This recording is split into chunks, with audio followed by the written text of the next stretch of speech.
Well, hello there, everybody. Welcome to another broadcast from Fly Fish Fork. I'm Alex Guthrie, and I'm doing my weekly fishing report. I wasn't here last week. I uh, had some personal stuff kind of get in the way, and one thing led to another, and the week was gone, and um, I wasn't able to do a broadcast. But the fly fishing report hadn't changed a whole lot because the weather has been consistent. The fish are still biting, and we're going to talk about that today. So, welcome to the show. My name is Alex Guthrie. I'm a fly fishing guide at Lake Fork in Texas. Also, Lake Bob Sandlin, Lake Hawkins, Lake Holbrook, Lake Quitman. you know, kind of go all over and work them all when people want to go. So, right now, let's talk about Lake Fork and kind of the area in general.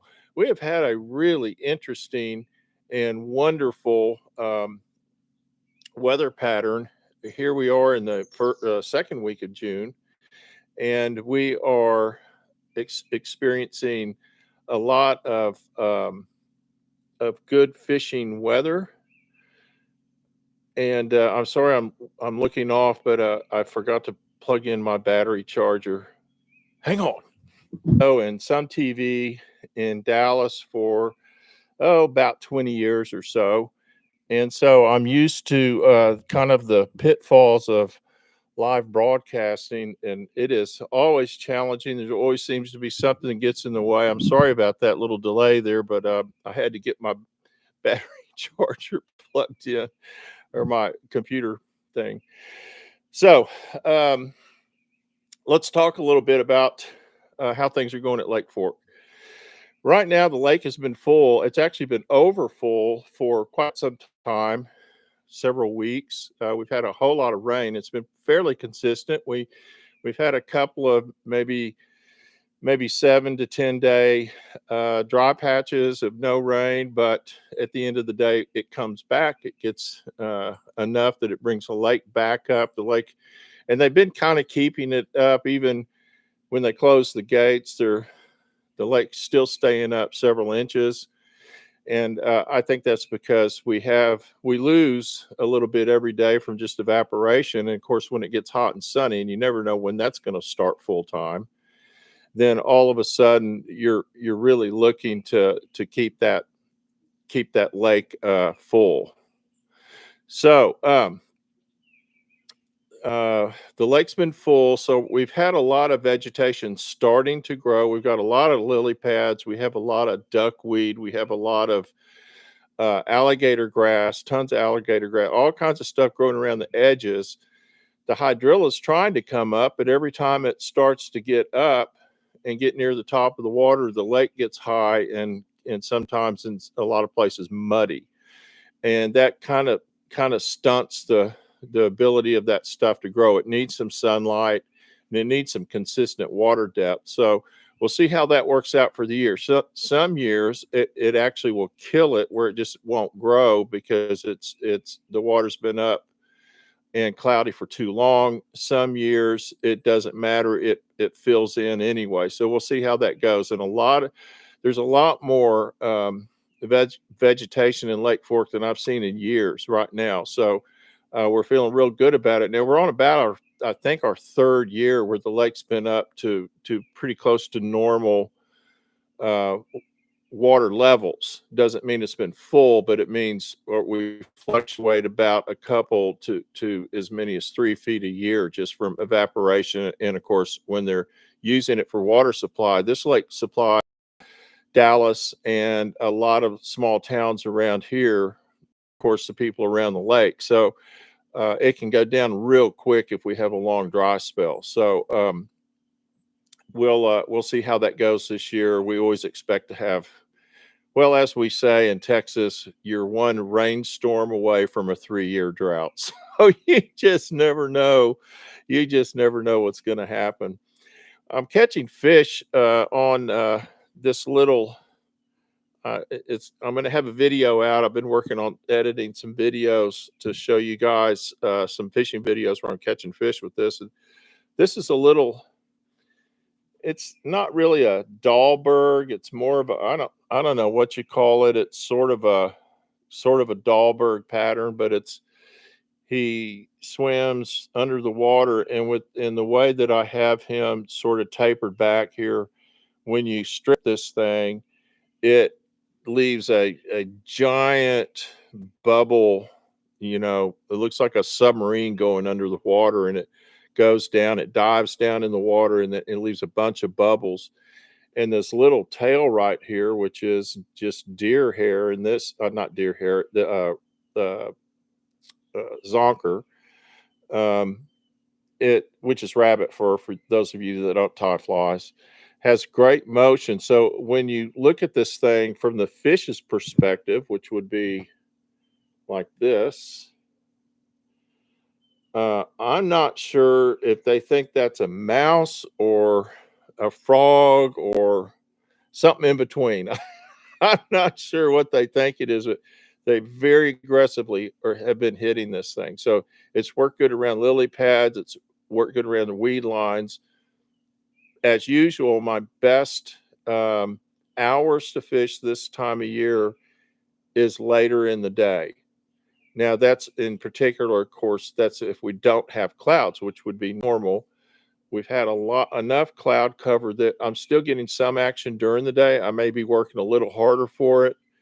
But when that happens, then I'm going to go to the outside of the weed line. Now, this is a game changer. I'm sure many of you have fished them and seen them. It's just a little articulated fish pattern. Pretty cool.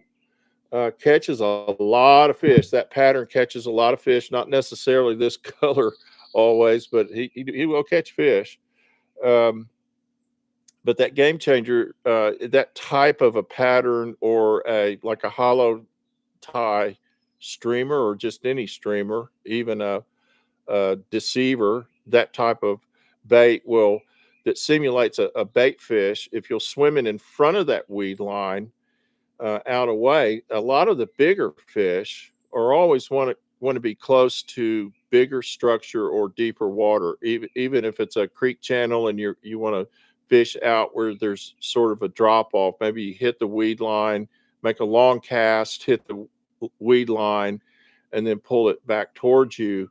If you're, of course, I'm fishing out of a boat, and my strike will come somewhere between me and that weed line. I broke a pretty good one off yesterday. He was a smart fish.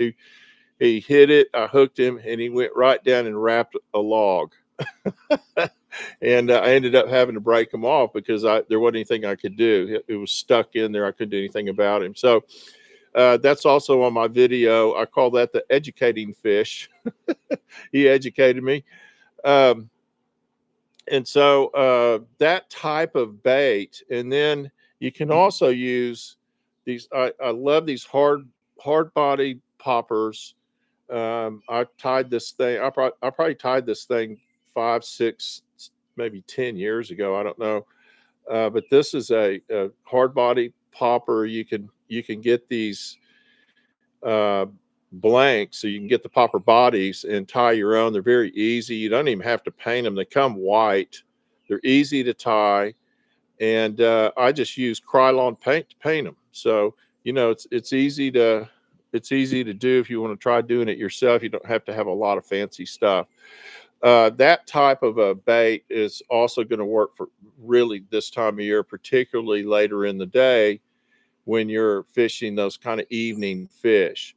Now, there is an early morning bite, and we have a longer light to sun up because when the sun comes up, that changes sort of everything with the fish. But we have a longer daylight to sun up um, time frame, so you'll have a little longer early bite. Again, using the same baits, using a lot of top water and a lot of streamers when those fish are feeding early in the morning. Now, what I'm doing after the sun comes up, I'm going to go find. I call it shadow fishing. We're going to go and find areas where there's shadows on the water because that'll hold those fish a little bit longer.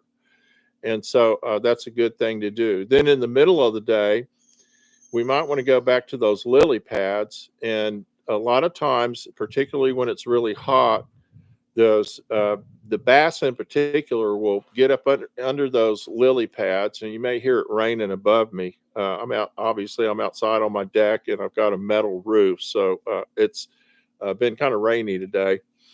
Um, the fish will get up under those lily pads in the middle of the day, and sometimes that's the best time to fish them.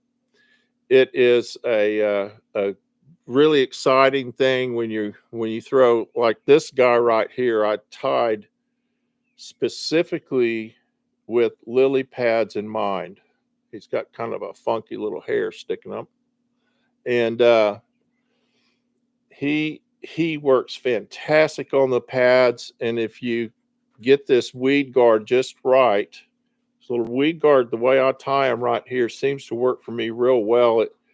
It hits, and if I pull it light enough, it'll go right past it, but it's not hard enough to prevent to become a lip guard,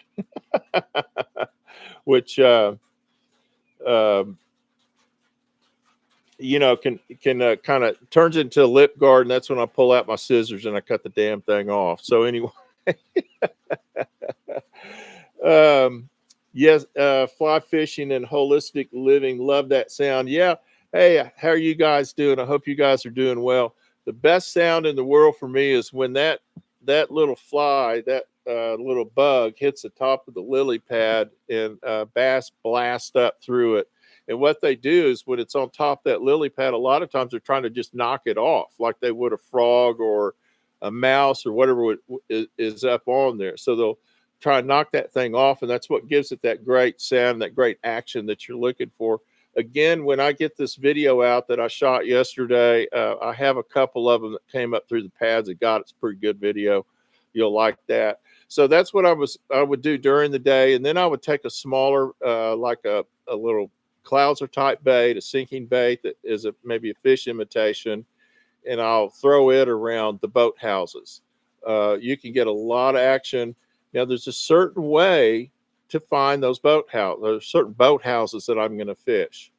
Um, One of them is the main thing that I do is I go where there's a concentration of boat houses, and I love it if I see two or three of them near each other, and they've got brush piles out. You can see if there's ropes hanging off of them holding trees up, if they've got fish feeders out, if they've got a lot of lights out, and then they're active fishermen. Those places hold lots of fish. So now they may be catfish, and that's fun. I catch a lot of catfish doing that, and it is a gas. I don't care when it's 85 degrees, 90 degrees outside. I don't care what it is I catch. I'm glad I'm glad I'm able to catch something.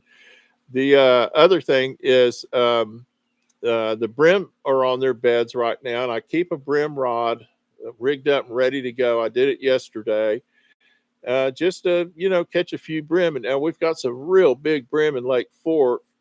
Also, Lake Hawkins has really big brim, and I've got a couple of videos on my channel of catching those brim on Lake Hawkins. Also, we have how long does the brim action last there?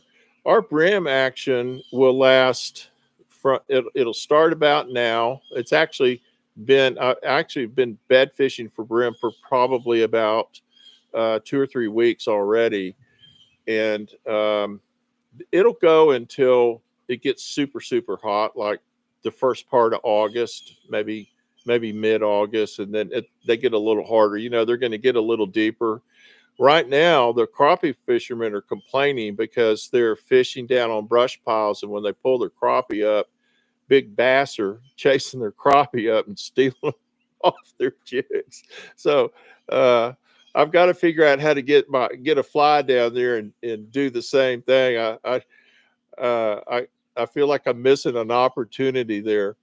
And so the daytime fishing will be kind of wherever I can find shade, wherever I can find a boathouse. A lot of these boathouses have been dredged out around them. When the lake was low a few years ago, people went in and did a lot of improvements on on their seawalls, on their boat houses around them. They put a lot of brush out, a lot of fish attractors. There's a lot of good fishing around boat houses. You're going to lose a few flies because there's also a lot of deadly fly traps under there. But I've also lost a couple of them on super big fish. So let's be real about that. I'd love to go out this time of the year, and my bite has been starting honestly in mid morning. I sometimes don't start getting a good bite until 10 or even 11 o'clock in the morning for bass. The brim, it's an all day thing, and the catfish are pretty much all day. But those bass, which I'm primarily after most of the time, can be a midday or mid morning bite, and it'll last maybe an hour, hour and a half. And then I'm going to go out in the evening, and I'm going to put in probably 3 hours before sunset. And usually when that sun hits the top of the trees, I'm going to get maybe a 45-minute, maybe an hour of real good topwater action and real active fish. And then a lot of times those fish will kind of back off until sunset, which is interesting. Like they'll bite for 35, 45 minutes and then they'll just kind of stop. I don't know why, but that doesn't mean you're not going to catch them at dark with a topwater in shallow water. And I catch some very big fish doing that. So it's really a full day of fishing but you just have to sort of work your way through it during the day. And a lot of it depends on the weather, obviously, and a lot of it depends on the temperature and what you can take. On Lake Bob Sandlin, it's real similar to Lake Fork in a lot of ways. The water clarity is fairly similar. The water temperature stays about the same. The difference with Bob Sandlin Lake is that there's a lot more uh, seawalls up around the lake. It's a lot more developed than Lake Fork is, and so you have at the bottom of those walls that they've got, there's a footing that sticks out 6, 8, 12